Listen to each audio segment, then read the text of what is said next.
ജാൻസ് നമുക്ക് offer കുർത്തിയിൽ last one വരുന്നത് നല്ല ബ്ലാക്ക് ഷെയ്ഡിൽ.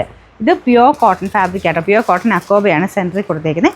ഈ എംബ്രോയ്ഡറിക്കും അത്യാവശ്യം റേറ്റ് ഉണ്ട്. കൈക്ക് മൊത്തത്തിൽ അക്കോബ വർക്കാട്ടോ. അപ്പോൾ ഈ ഒരു വർക്കിന് അത്യാവശ്യം റേറ്റ് ഉള്ളതുകൊണ്ടാണ് ഈ മൊത്തത്തിൽ ഇതിന് റേറ്റ് ഉണ്ടായിരുന്നു. നമ്മളിപ്പോൾ ഓഫറിൻ്റെ അകത്ത് റേറ്റ് കുറച്ചാണ് തരുന്നത്. എന്നാലും റേറ്റ് കൂടിയ ഫാബ്രിക്കാണ്. തിന്നായിട്ടുള്ള മെറ്റീരിയലാണ്. അക്കോബ വരുന്നിടത്ത് അത്യാവശ്യം നല്ല തിക്കായിട്ടിരിക്കും. ബാക്കി തിന്നായിട്ടുള്ള ഫാബ്രിക്കാണ്. പക്ഷേ അത് റേറ്റ് കുറഞ്ഞല്ല കേട്ടോ. റേറ്റ് കൂടിയ ഫാബ്രിക് തന്നെയാണ് കോട്ടൻ്റെ അകത്ത്. ജെറ്റ് ബ്ലാക്ക് അല്ല, ബ്ലാക്ക് തന്നെ, പക്ഷേ നല്ല കളർ കോമ്പിനേഷനായി. ഈ ഒരു മൾട്ടി കളർ ആയിട്ടുള്ള ത്രെഡ് വർക്ക് എല്ലാം കൂടെ വരുമ്പം കുറച്ച് പ്രീമിയം ലുക്ക് തോന്നിക്കുന്ന ഒരു ഐറ്റം കേട്ടോ. നോർമൽ രീതിയിൽ കിട്ടുന്നതല്ല. ഈ അക്കോബയും ഈ ഒരു വർക്കും അതിൻ്റെ ഒരു പാറ്റേണൊക്കെ മൊത്തത്തിൽ വരുമ്പം കുറച്ചുകൂടി ഒരു ലുക്ക് തോന്നിക്കുന്ന ഐറ്റം കേട്ടോ. സൈസ് എനിക്ക് തോന്നുന്നു നെക്സ്റ്റ് സൈസ് ഇവിടെ കൊണ്ട് വണ്ണുള്ളൊരു നെക്സ്റ്റ് സൈസ് എടുക്കേണ്ടി വരും. Number T198. ഇത് 1300 അടുത്ത് റേഞ്ച് ഉണ്ടായിരുന്ന ഐറ്റം കേട്ടോ. നമുക്കിനി ഓഫർ പ്രൈസ് വരുന്നത് 699 രൂപയേ ഉള്ളൂ. 699.